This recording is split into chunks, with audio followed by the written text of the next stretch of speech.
talk about the last escape from shaitan. What's the last escape from shaitan? Is that when shaitan gets you into a sin and you lose all control. I'll share with you one tactic that will help you rescue yourself in the last minute and save yourself from falling into that sin. So what is this technique? It's about when you fall into the traps of shaitan, shaitan seems to get you into a position that is ideal for you to fall into a sin. So all the ingredients of the sin are there, and then you're so tempted to fall into that sin and you lose control. You don't seem to have any control over yourself to give it up or withdraw from the situation or get out of the whole thing. So you just feel drawn into just like a black hole sucking you in, and you seem that you're inevitably falling into that sin, okay? So this is the last resort into how to get yourself out of this helpless situation. It is something that I call obstinate withdrawal. Obstinate withdrawal. And this technique has proven so practical and beneficial to myself and many of the people that I've shared it with. So this is why I want to share it with you in this video. I've used it in many of my seminars, and we tried to apply it, and the feedback I got from the students who attended these seminars was phenomenal. This technique seems to be so practical and so powerful, and I didn't invent it, I didn't make it up. I got it from Prophet Yusuf alayhi salam. That's when the wife of Al-Aziz invited him to commit the sin of zina. The way Yusuf alayhi salam dealt with this situation was phenomenal. So now let me explain the logic behind this thing and what is obstinate withdrawal. Basically, it's every sin is like a recipe. It's like a chemical equation. You need all the ingredients in one place in order for them to interact and react with one another so that they produce the final result, which is, in the recipe's analogy, it's the final dish. Okay, so if you remove away one of the important or basic ingredients of that recipe, you don't get the dish. And in the chemical equation, if you remove one of the basic ingredients or one of the basic reactants, you're not going to get the final result, which is the chemical product. You're not going to get that. And sin is similar to that. So in this sense, shaitan is a chemist, or shaitan, you can see shaitan as a chef. So shaitan needs all the ingredients in order to make his dish. He needs all the reactants in order to make that chemical equation. And the most important ingredient is actually yourself. Because if you're not here, you can't commit a sin here. Okay, if you're not in a certain place or locality, you cannot commit a sin if you're not there. So you're the basic ingredient, and that's what shaitan brings you here to, where the sin is, where the other ingredients are, so you can actually fall into the sin. So when Yusuf alayhi salam was invited by the wife of Al-Aziz, everything was perfect for that sin. So he was there, the woman was there, and there was this sense of privacy. Because she locked all the doors and she closed all the windows, so no one could actually know what was happening. And ultimately, Yusuf was her servant. Yusuf alayhi salam was her servant. She could command him and order him, and he was supposed to obey. So it was completely perfect. She was inviting him. She was just telling him, come, she was inviting him to approach her and fall into this sin of zina and commit zina with her. But Yusuf alayhi salam straight away said, I seek refuge in Allah from this, and I'm not ungrateful to Allah who's been good to me, or I'm not ungrateful to your husband who has really looked after me and treated me well. Then what did Yusuf alayhi salam do? He rushed to the door. He withdrew from the situation obstinately. He did not let himself have any second thoughts about it. He did not let himself contemplate and say, let me see, maybe I can get out of this, or maybe I'll just approach her a little bit and not go all the way with that sin. He didn't say any of that. He just closed his mind, closed his thinking process, and made his ultimate focus on one thing, that's getting out of this place. You're removing the basic ingredient. And that's why I call it obstinate withdrawal. It's like stubborn, adamant withdrawal from the scene of the sin. So once you get out of that scene, you can't commit the sin because you're out of it. The ingredients are not there. Okay? So simply you can't commit a sin.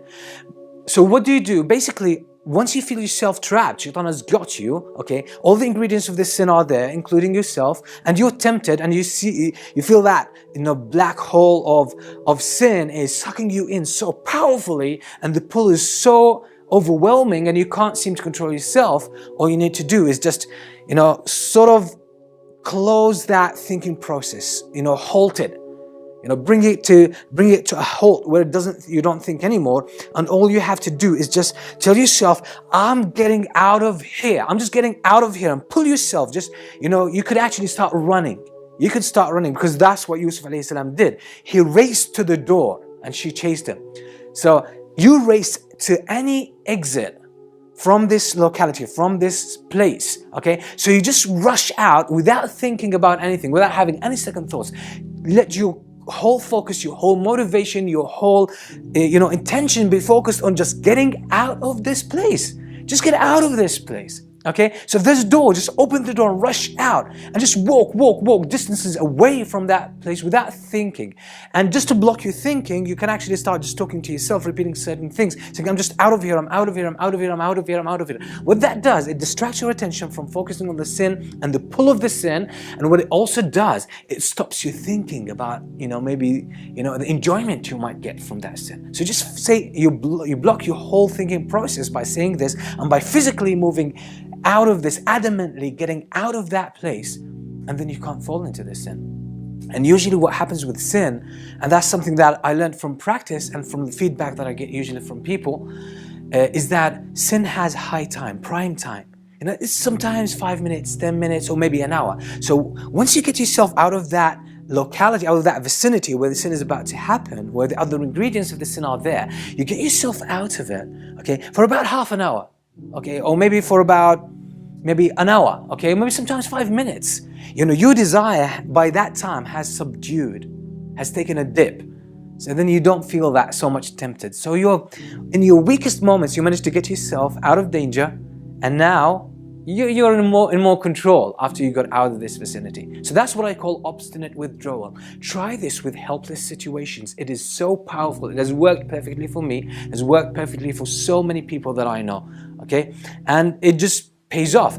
Some people have tried it, but it didn't work out for them, and the reason is they did not practice it, they did not rehearse it at times of ease. As I usually say in my videos, if you notice this, that you need to practice certain things at the times of ease, and they will come to your rescue at times of hardship. They will come in handy. So all you need to do is at times of ease, just now, after you just finish watching this video, all you need to do is I want you to put yourself in the mood of committing a sin where you feel you're tempted, and you feel the pull and the attraction of the sin, and just feel so much attracted. Get yourself in that mood and just abruptly break that flow of the sin. All you need to do, just do what I said, okay? Say, I'm out of here, and physically, with all force, get yourself out of that place, out of that room. Open the door and get out of that room. If you're in a building, get out of that building, okay? If you are in a certain place, okay, just in your office or in your bedroom, just get out of that place, okay? That's a rehearsal. It's not a real situation. Do that 10 times, and by doing this, you hardwire your brain, to develop a new habit, and that is basically to break the flow of any temptation you have, so you can do it. So try it 10 times. Maybe tomorrow try it again, or in the evening try it another 10 times, and so on and so forth. And you will see it becomes like second nature. It becomes so easy for you to break any kind of flow that you could actually engage in when it comes to sin. And then when you get really in trouble, you'll find it easy just to pull yourself out of that place because you've practiced it so much. But if you don't practice it, I don't have any guarantee that this could actually work for you, because the pull of this sin might be so powerful that your ability to break from that situation or to get out of that vicinity might not really work out for you, okay? So you need to practice it. This has proved very practical for people, especially young people, who are tried with watching pornography. That has really helped them, because they usually do it by themselves. They have usually their device in their hands, their laptop or their smartphone, etc. And they are by themselves in that privacy, and they fail the temptation. So what they try to do is actually, throw that device out of their hands, or if it's a laptop, just leave it and get out of that place. Just say, I'm out of here, I'm out of here. Or just say to yourself, I don't want to commit a sin, I don't want to commit a sin, I don't want to commit a sin. You know, I fear Allah, I fear Allah, I fear Allah. Just keep saying this because you block your thinking process and you just physically get out of that place. And maybe you could find some friend to spend some time with or someone to talk with, talk to, okay? So get that prime time to fade away, and then you'll be in good position to control yourself. If you do that a few times, you'll actually break from the sense of addiction to sin. If you do that a few times, and then inshallah, you'll be able to break from that pull of the sin for good.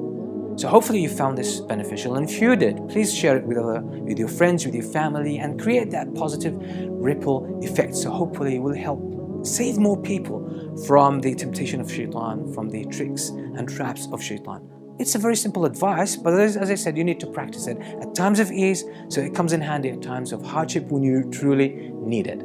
Okay, if you found this video beneficial, don't forget to press the like button, share it, as I said, with everyone you can, everyone you think who could benefit from it. And until we meet with another video, I leave you in peace. Wassalamu alaikum wa rahmatullahi wa barakatuh. A few days ago, a hospital worker from New York was found dead after suffering from a heart attack whilst watching pornography on his laptop at work.